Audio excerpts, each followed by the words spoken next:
Bonjour, dialogue pouvoir-opposition. Le Khalif des Mourides ouvre la voie. Walfadjri ouvre ses colonnes à Serigne Sidi Mokhtar Mbacké qui appelle la classe politique en dialogue pour la stabilité du pays. Un deuxième appel de Touba rappelle encore mon confrère de Walfadjri pour un dialogue franc et sincère pour sauvegarder l'intérêt du peuple. Le PDS renvoie la balle à Macky. Cissé Lo souffle sur les braises. ABC fait la leçon au gouvernant. Toujours dans Walfadjri quotidien. Cheikh Sidi Mokhtar Mbacké appelle le pouvoir opposition au dialogue, renchérit Le Soleil qui rapporte la batterie de promesses du ministre de l'Intérieur.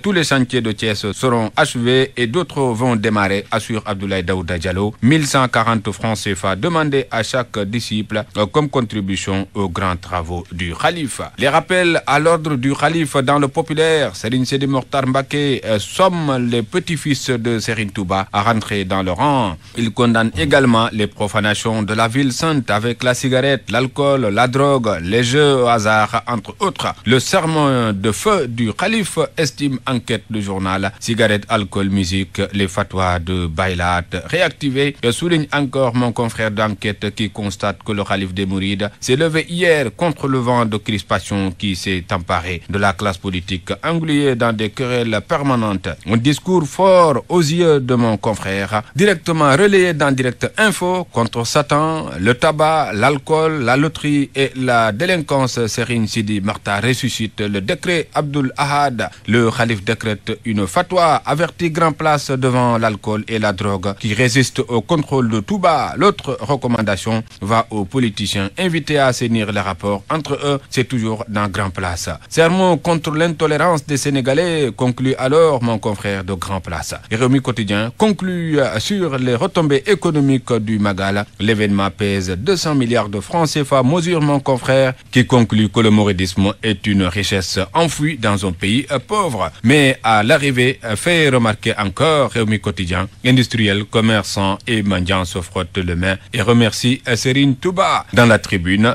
c'est le remue-ménage chez les matons en grève après l'arrestation de 2 des leurs. Les gardes de Rebeuss se rebellent et s'attendent à une mutinerie. Alerte mon confrère qui signale que l'arrestation de Thomas Faye et de son collègue Diané qui ont été reconnus coupable d'actes de torture ayant entraîné la mort du détenu Cheikh Maulani Sané est en train de connaître des développements aux conséquences imprévisibles. À côté, Libération toujours dans la vie carcérale et sur le même dossier déroule le film du meurtre de Cheikh Maulani Sané. C'est le fait de barbare, s'écrit Libération, qui rappelle que la sûreté urbaine a déféré hier devant le procureur les détenus Pape Diokhane, chef de la chambre 9, Ngouda Cissé et Boubacar Bangoura pour meurtre avec barbarie, ainsi que les surveillants Thomas Faye et Pape Mor Diané pour acte de torture sur la personne de Cheikh Maulani Sané. Même film dans l'Observateur qui interroge le chef de la chambre 9. L'un des gardes a maîtrisé Cheikh Maulani Sané en se tenant debout sur son cou, déclare Pape Diokhane à 3 h du matin. Il criait, ne supportant pas cette surpopulation avec 237 détenus dans la chambre, témoignent les co-détenus de la victime, toujours dans l'Observateur.